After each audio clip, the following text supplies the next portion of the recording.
बारात रास्ते में चढ़कर आ रही थी, दूल्हा नाच रहा था, सारे लोग नाच रहे थे और दूसरी तरफ दुल्हन खुशी खुशी ब्यूटी पार्लर में तैयार हो रही थी और वो बोल रही थी ज़रा जल्दी जल्दी मुझे तैयार करो, मेरी बारात बस कुछ ही मिनटों के अंदर आने वाली है और ज़रा अच्छे से तैयार करना। दुल्हन की खुशी का ठिकाना नहीं था, हर कोई खुश था, लेकिन उसी बीच ब्यूटी पार्लर के अंदर दुल्हन की दर्दनाक तरीके से हत्या कर दी जाती है और जो हत्या करने वाला था उसकी भी मौत हो जाती है। लेकिन सवाल ये कि आखिर दुल्हन को किसने मारा, क्यों मारा और दुल्हन की गलती क्या थी, और दूसरी तरफ जिसने दुल्हन को मारा उसकी मौत कैसे हुई, आखिर इसके पीछे की वजह क्या थी। क्या भला शादी से कुछ घंटों पहले ही दुल्हन की हत्या कर दी गई, जो लड़की तैयार हो रही थी उसको बेरहमी से मौत के घाट उतार दिया, उसकी ऐसी कौन सी गलती थी।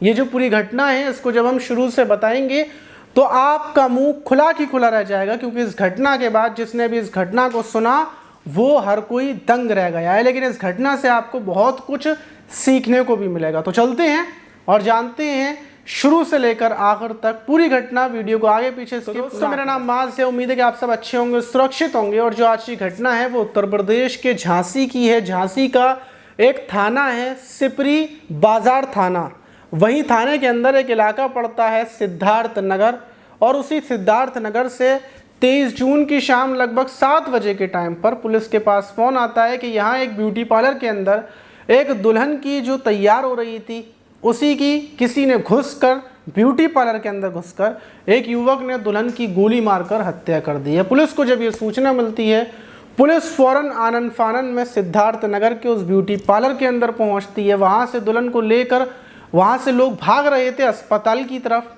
पुलिस दुल्हन के साथ अस्पताल की तरफ पहुंचती है, अस्पताल ले जाया जाता है, लेकिन दुल्हन को डॉक्टर्स चेक करते हैं और बोलते हैं कि इसकी मौत हो चुकी है। अब लेकिन सवाल ये कि आखिर ये दुल्हन कौन है, इसकी हत्या किसने की, क्या मामला था। जब दुल्हन के बारे में पता किया जाता है तो पुलिस को पता चलता है कि ये लड़की, इसका नाम काजल है और यहीं पर ये झांसी के अंदर ये अपने मामा की यहाँ पर थी और 23 जून की शाम यानी कि आज ही इसकी बारात आ रही थी। बारात आने में कुछ ही घंटे बाकी थे और ये ब्यूटी पार्लर में तैयार हो रही थी। वहीं पर एक युवक अंदर आता है, इससे कोई बातचीत करता है और फिर गोली मार देता है। पुलिस जब ये पूछती है कि इस लड़की के साथ में इसके और भी रिश्तेदार होंगे, कौन कौन था, तो पता चलता है कि इसकी 2 बहनें इसके साथ थीं, इसकी सहेलियां थीं और ब्यूटी पार्लर वाली थी।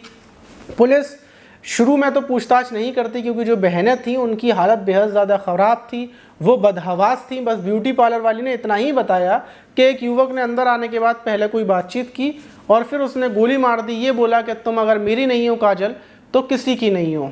अब जाहिर सी बात है अगर किसी ने नाम लेकर ये बोला है तो ज़रूर प्रेम प्रसंग का मामला होगा।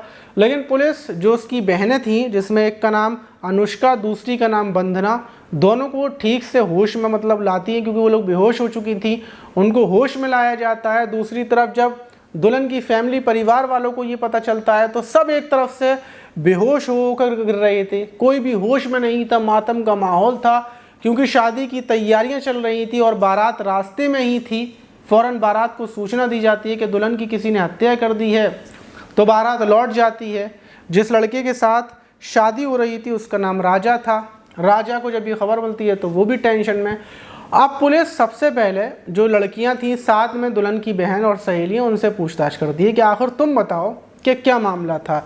तो अनुष्का और वंदना बताती हैं कि जो लड़का आया था वो हमारे शहर का रहने वाला है, क्योंकि हम लोग मध्य प्रदेश के रहने वाले हैं। मध्य प्रदेश का दतिया ज़िला है और दतिया ज़िले का ही एक इलाका है सोनगिरी इलाका, हम लोग वहाँ के रहने वाले हैं। और पड़ोस का ही रहने वाला दीपक, जिसके साथ हमारी बहन की दोस्ती थी, जिसके साथ हमारी बहन की थोड़ी बहुत फ्रेंडशिप थी, वही यहाँ पर आया था और वो बोलता है क्या काजल बाहर आओ।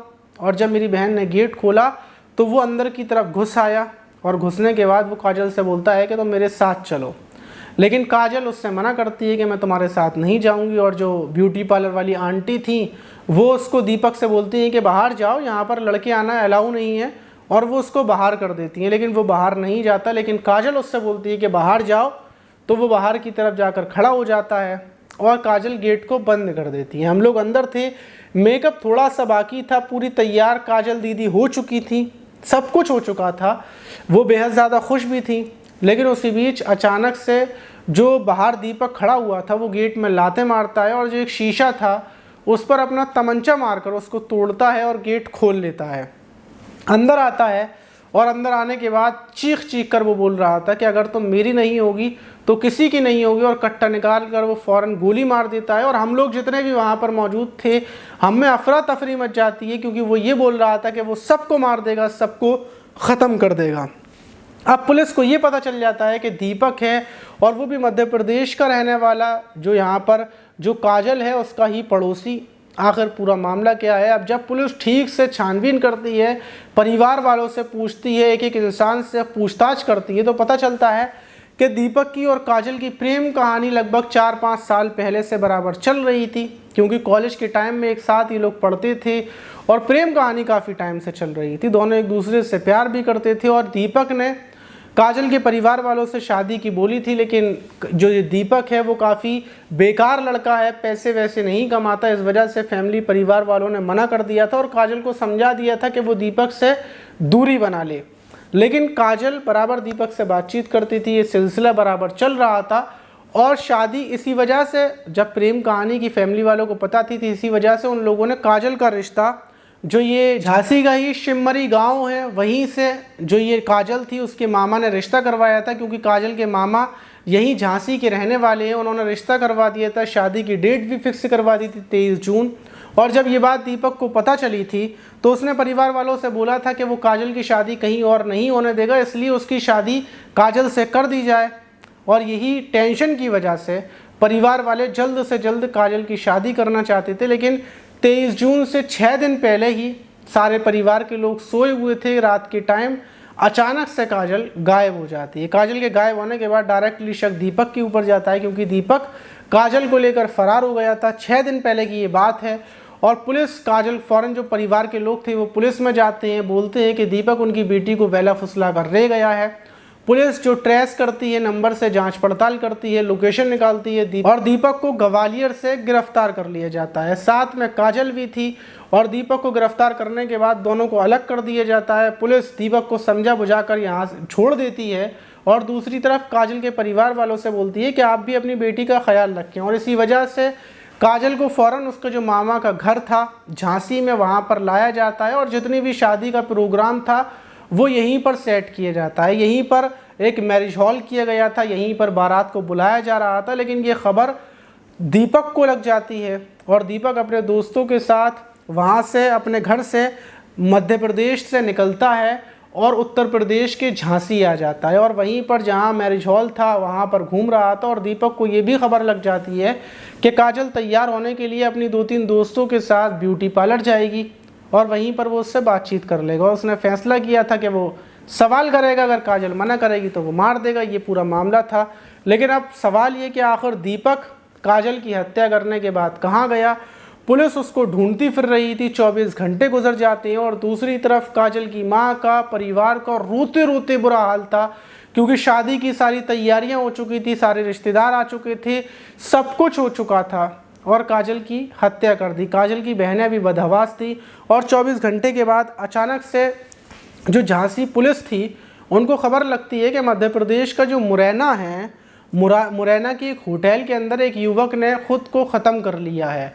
और वो फ़ोटो जब व्हाट्सएप पर चारों तरफ पुलिस प्रशासन में, पुलिस का जो ग्रुप होता है उसमें डाला जाता है और झांसी पुलिस के पास भेजा जाता है, तो झांसी पुलिस बोलती है कि यही तो दीपक है जिसको हम ढूंढते फिर रहे हैं। मतलब दीपक ने मुरैना में ही एक फंदा लगाकर ख़ुद को ख़त्म कर लिया। वहीं ये खबर जब दीपक के परिवार को लगती है, दीपक के परिवार में भी कोहराम, दूसरी तरफ काजल के परिवार में भी कोहराम मच जाता है।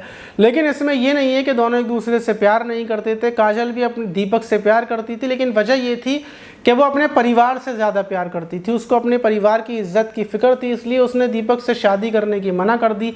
लेकिन दीपक हद से ज़्यादा प्यार करता था, इसलिए वो काजल से शादी करना चाहता था। लेकिन दीपक का प्यार पागलों वाला था, अगर काजल उसकी नहीं तो किसी की नहीं, और यही पागलपंती की वजह से उसने काजल की हत्या कर दी। लेकिन सच्चा प्यार तो वो होता है कि अगर आप किसी से प्यार करते हैं तो वो इंसान बस खुश रहे, उससे ज़्यादा आपको खुशी नहीं मिल सकती। अगर आपके पास वो इंसान कम खुश है और किसी और के पास आपसे ज़्यादा खुश होगा तो आप अपने प्यार की कुर्बानी देकर सिर्फ उसकी खुशी के लिए उसको किसी और के पास जाने देंगे, वो सच्चा प्यार होता है। ये सच्चा प्यार नहीं होता कि आप प्यार करते हैं और उसमें गोली मार दी, उसको काट दिया, उसको मार दिया। अब जाहिर सी बात है, आप सोच कर देखिए कि उस इंसान को कितनी ज़्यादा तकलीफ़ हुई होगी। आपने ये तो सोच लिया कि आपको तकलीफ़ हो रही है, वो किसी और के पास जा रहा है, लेकिन अगर आप उसको मार रहे हैं, चोट पहुंचा रहे हैं, तो उसको कितनी ज़्यादा तकलीफ़ हुई होगी। तो इसीलिए ये सब कुछ गलत है। लेकिन इसमें एक बड़ी बात भी है कि अगर परिवार वाले सिर्फ अपने एक इज्जत की सोच कर कि हम दूसरी जगह पर शादी नहीं करेंगे, उस लड़के से शादी नहीं करेंगे, हम अपनी पसंद के लड़के से शादी करेंगे, तो ये भी गलत है। देखिए, आप किसी के दिल में नहीं घुसे हुए। अगर आपकी लड़की से कोई लड़का प्यार करता है, आपने उसकी शादी कर दी, तो वो खुश रखेगा या नहीं रखेगा ये आपको नहीं पता। लेकिन अगर आप किसी अनजान लड़के से शादी करेंगे और वो आपकी बेटी को खुश रखेगा या नहीं रखेगा तो भी नहीं पता। लेकिन अगर आपकी बेटी किसी लड़के से प्यार करती है, वो लड़का आपकी बेटी से प्यार करता है, तो दोनों की शादी करने में कोई हर्ज नहीं है। क्योंकि अगर आप किसी अलग जगह पर शादी करेंगे और अगर आपकी बेटी को वो खुश नहीं रखता है, तो ज़िंदगी भर आपकी बेटी आपको बद्दुआएं देती रहेगी कि मेरे माता पिता ने उस लड़के से शादी नहीं की जो मुझसे प्यार करता था, वो मुझे हमेशा खुश रखता, लेकिन अपनी मनमानी से उन्होंने अलग जगह पर शादी कर दी और ये लड़का तो मुझे खुश बिल्कुल नहीं रखता। लेकिन माता पिता अपनी बच्चों की खुशियाँ चाहते हैं, लेकिन माता पिता को सोचना भी चाहिए कि अगर अपनी ज़रा से इज़्ज़त के लिए सिर्फ कास्ट की वजह से अगर आप कहीं अलग शादी करते हैं तो ऐसी भी घटनाएं हो जाती हैं। अब काजल भी गई, दीपक भी गया, सब कुछ बर्बाद हो गया। कई परिवार ज़िंदगी भर रोते रहेंगे, अपने बच्चों को याद करते रहेंगे। अगर दोनों की शादी हो जाती तो शायद वो दोनों सामने होते, चाहे एक दूसरे के साथ लड़ रहे होते, काजल परेशान होती, चाहे शादी के बाद आप उसको डिवोर्स दिलवा देते, वापस अपने पास बुला लेते, लेकिन आपकी बेटी आपके पास होती। लेकिन आज ना काजल है ना दीपक है। लेकिन सबसे बड़ी बात ये भी है कि लड़कियां बहुत सोच समझ कर किसी से बात करें, किसी से प्यार करें, क्योंकि इस टाइम पर बहुत ज़्यादा सिरपरे हैं। कुछ लोग हत्या कर देते हैं, तो कुछ फ़ोटो वीडियो वायरल कर देते हैं, दूल्हा के पास भेज देते हैं, आपका जिससे रिश्ता होने वाला है उसके पास भेज देते हैं। तो एक समझदार पढ़े लिखे अच्छे लड़के से ही, पहली बात तो प्यार ही नहीं करना चाहिए, डायरेक्टली शादी करनी चाहिए। और अगर आप प्यार भी कर रहे हैं तो सोच समझ कर कीजिए, उल्टे सीधे इंसान से ना करें, वरना आपकी और आपके परिवार की ज़िंदगी बर्बाद हो सकती है। आप इस घटना पर क्या बोलना चाहेंगे कमेंट बॉक्स में ज़रूर बताइएगा। मिलते हैं किसी और वीडियो में, जब तक के लिए अपना ख्याल रखें।